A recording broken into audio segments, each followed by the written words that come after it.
You think you've built something unbreakable, years of love, effort, compromise. Then one day, a single message punches a hole straight through it all. The house is still standing, but it's not your home anymore. I remember the moment with such uncomfortable clarity. I was sitting on the back porch, late into a quiet Saturday evening. My wife was in the kitchen, humming while making tea. I had her phone in my hand. She asked me to check the weather for tomorrow. That's all I was supposed to do. I wish I could unsee it. A notification blinked on the screen just as I opened the app. It was from someone saved as J. Nothing suspicious, just a simple, "Miss you already" red heart. I stared at it, my stomach hollowing. My hand didn't shake. It should have. Instead, I felt a stillness come over me that only happens when something inside you dies. I tapped it. And there it was. A thread of texts that didn't belong in any faithful marriage. Flirty messages, suggestive jokes, talk of hotel rooms. And worse, pictures. I scrolled, not wanting to believe it, each line pressing heavier on my chest. But the worst wasn't just the cheating. It was who it was with. Jay was James. My brother-in-law. My sister's husband. I sat there, breath shallow, trying to hear her humming without letting her hear my heart break. I wanted to burst in and scream, to throw the phone, to accuse, to cry. But all I did was set the phone back on the table. "Babe, did you check the weather?" "Yeah," I said. "Looks like rain tomorrow." It wasn't just the sky that was going to open up. That night, I didn't sleep.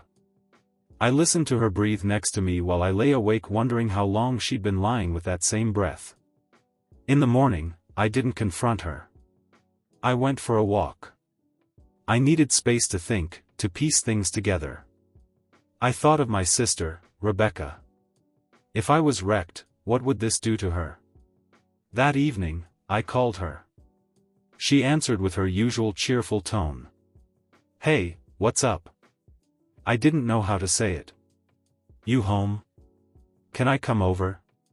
"Yeah, of course." "Everything okay?"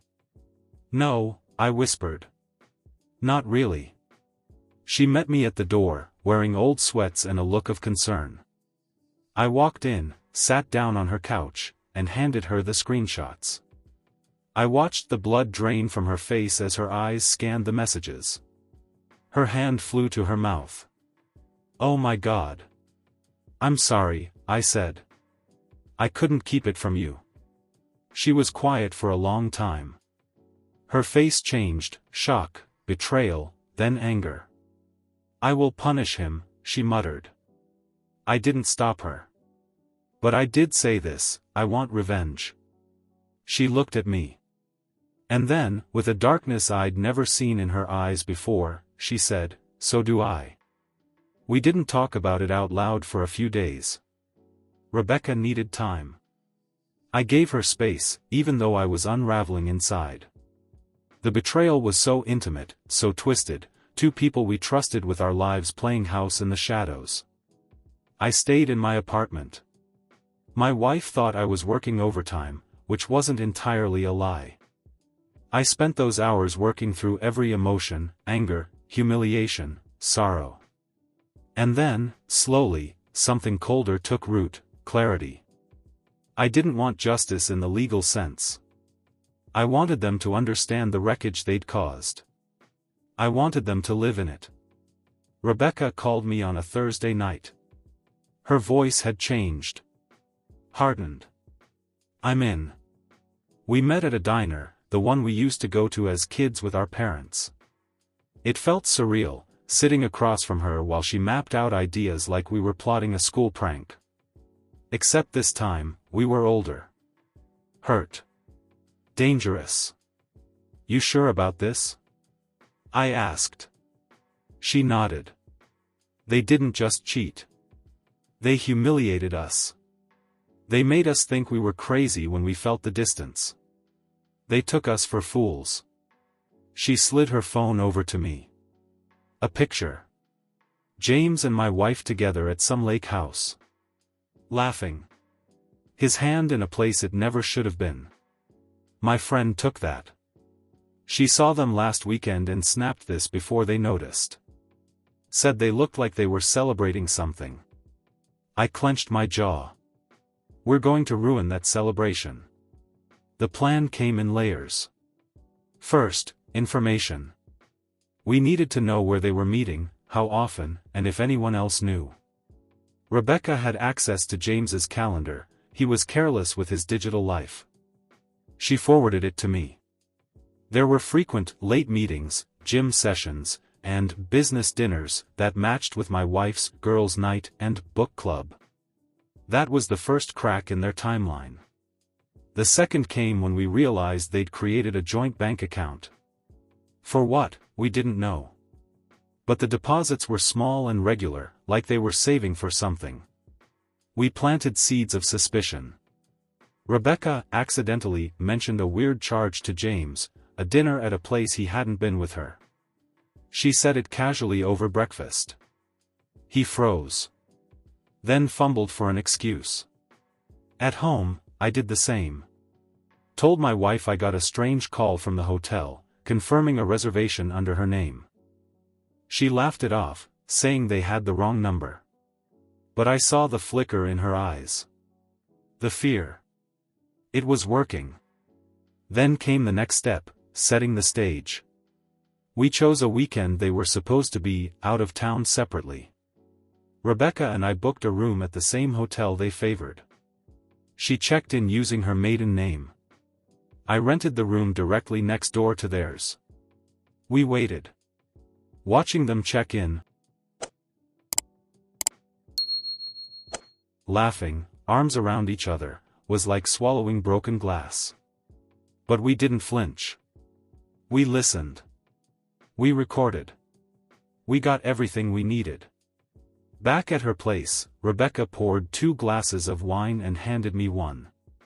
To the beginning of the end, she said. I clinked her glass.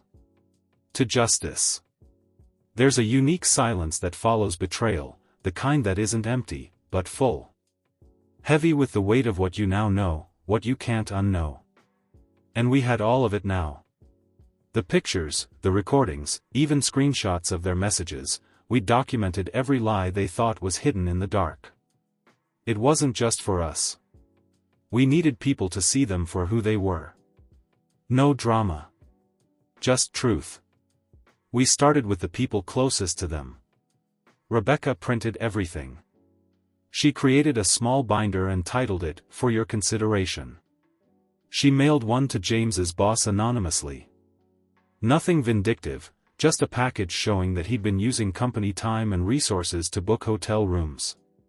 We knew his firm didn't take personal scandals lightly, especially when expensed under client development. He was suspended within 3 days. My wife, Claire, was trickier. She didn't have a boss to expose, she freelanced, but she had clients who valued her discretion. I forwarded an anonymous tip to her top client, attaching a few suggestive screenshots with timestamps that clashed with scheduled Zoom calls. I didn't hear back, but 2 weeks later she lost the contract. Piece by piece, we watched their little empire shake. But the real strike came with the video. One of those nights at the hotel, I'd set up a hidden camera in the rental car they used. The footage wasn't explicit, but it captured their conversation, intimate, raw, damning.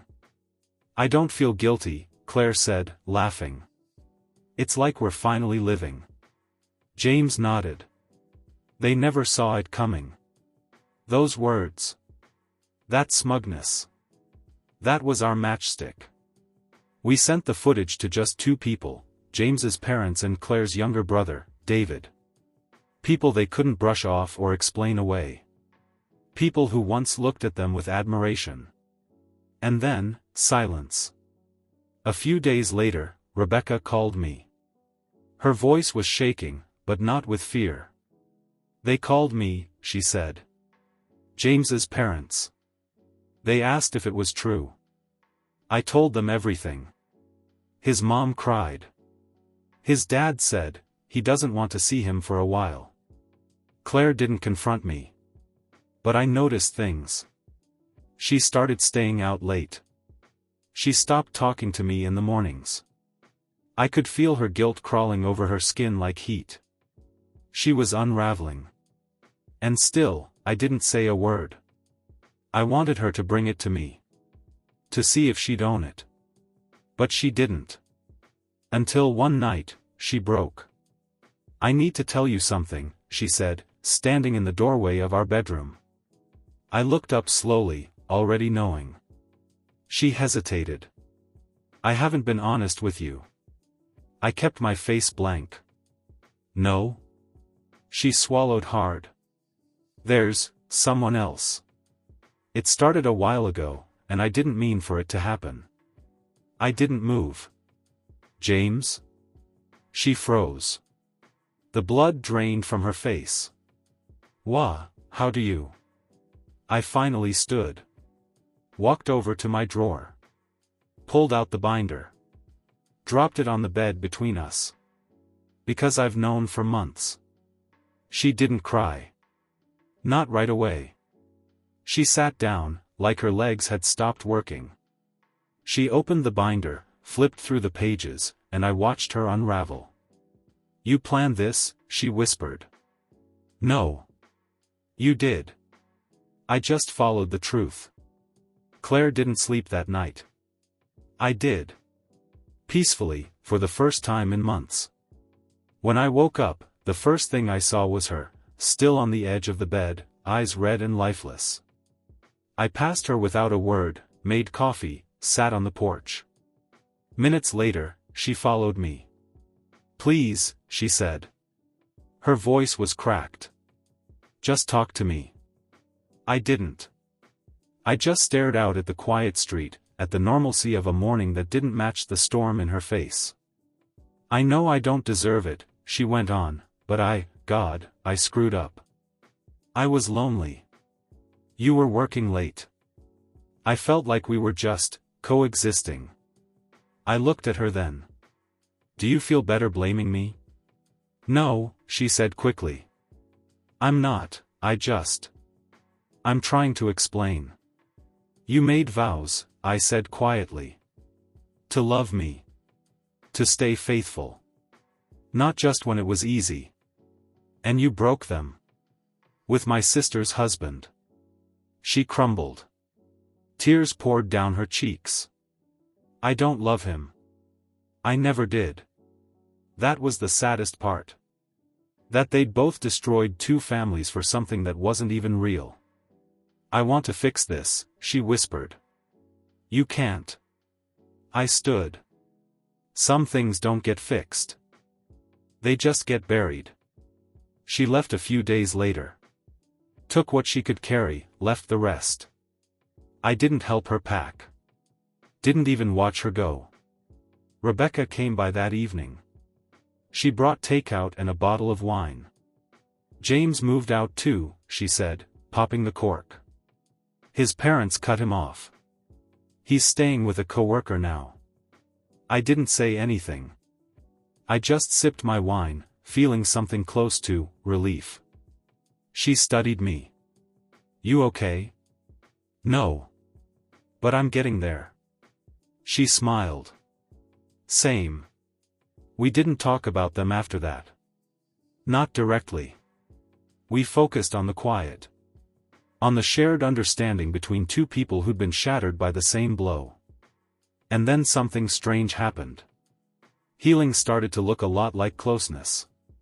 We began spending more time together, dinners, walks, even a weekend away just to escape the city. It was innocent, at first. But we weren't blind.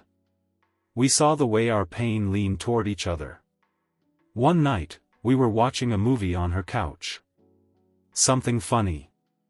We laughed, and for a moment, it felt good. Natural. She leaned her head on my shoulder, and I didn't move away. "Do you think this is wrong?" she asked softly. I didn't answer right away. I finally said, "We've already lived through wrong. Maybe it's okay to feel something right." She nodded. And the silence between us shifted, from brokenness to possibility. They say storms return to familiar shores. And Claire was nothing if not a storm, unpredictable, sudden, and unwilling to let go. It had been 3 months since she walked out with her life in boxes. 3 months since I felt her absence and didn't ache. 3 months since something new, fragile, and honest began to grow between Rebecca and me. But pain doesn't let go that easily. It was a Sunday. Rebecca was in the kitchen, barefoot, humming a song our mother used to sing. She was making breakfast, pancakes, bacon, all the things we never allowed ourselves to enjoy when we were trying to impress people who didn't deserve it. And then the doorbell rang. I knew before I opened it. I felt it in my chest. That static in the air before lightning strikes. Claire stood there, thinner than before, with sunken eyes and hands trembling around a manila envelope. "I'm sorry," she said immediately. "I shouldn't have come, please. Just let me say what I need to say." I stepped outside, closed the door behind me. "I don't want anything from you," she said. "I swear. I'm not here to ask for a second chance." "Then why are you here?" She looked down, clutching the envelope tighter. "I'm pregnant." I blinked. "It's not yours," she added quickly. "It's James's. But he's gone. He left. Said he doesn't want anything to do with me or the baby. He's got someone else now." I felt cold all over. Not from sadness, but from the echo of betrayal, how it still managed to bleed into new wounds. "What do you want me to do with this?" I asked, keeping my voice calm. She looked up at me, eyes shining with something that resembled regret. "I don't know. I guess I just wanted to face you. One more time. To admit what I did. To tell you I ruined everything I had for nothing." I took the envelope. Inside was a handwritten letter, some ultrasound images, and a single photo of the two of us, back when we smiled with our eyes. "You should go," I said quietly. She nodded. "I will. I just needed you to know." She turned and walked away, slower this time, like every step carried the weight of what she'd lost. I went back inside. Rebecca had heard everything, her back was turned, her hands busy with plates. "She's pregnant," I said. "I heard," she replied, her voice steady. "She's alone." Rebecca turned to me then, her eyes unreadable. "Are you?" "No," I said. "I've never been less alone." We sat down to breakfast. The pancakes were cold, but we didn't care. I used to think closure came with a confrontation, a grand moment where the one who hurt you realizes their mistake and begs for your forgiveness. But the truth is, closure comes quietly. Not in the apology you never got, but in the life you choose to live after the wreckage. Claire's visit stayed with me for a few days. Not in the way it once would have. I didn't dream about her. I didn't ache. I didn't question the choices that led us here. I just let it be. Rebecca didn't press me for feelings. She never did. Maybe that's what I loved most about her. She gave me space without distance, presence without pressure. One evening, we walked through the park we used to visit as kids.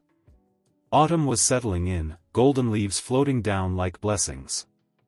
The wind carried the scent of pine and old memories. "Do you think we're okay?" she asked suddenly. I looked at her, really looked. Her hair slightly windswept, hands tucked into the sleeves of my hoodie. There was no trace of the woman who once cried in my arms holding a binder full of betrayal. Only strength. Resilience. And something softer, hope. "I think we're better than okay," I said. We didn't need labels. The world didn't need to understand what we were becoming. We had both loved, been broken, and now, we were learning to breathe again, together. Months passed. Claire gave birth. A daughter. She sent a photo through a mutual friend, tiny fingers, wide eyes. I didn't reply, but I did hope the child would never carry the burden of her parents' sins. Innocence deserves a chance. As for James, he disappeared into a new city and another failed job. Rebecca heard rumors through friends, but we didn't chase them down. We'd gotten our closure, not through revenge, but by choosing not to let them occupy our lives any longer. We sold the old apartment. Moved to a quieter part of town. We painted the walls with colors we both liked, not compromised tones that masked our differences. We filled the space with laughter, books, lazy Sundays, and coffee shared on the porch. One evening, I found Rebecca sitting by the window, watching the rain. "You okay?" I asked. She smiled. "Yeah. Just thinking, funny how it all started with betrayal, but somehow, it brought me home." I sat beside her. Sometimes the fire doesn't burn you to ashes. Sometimes it just burns away everything that didn't belong. And we watched the rain fall, quiet, clean, and forgiving.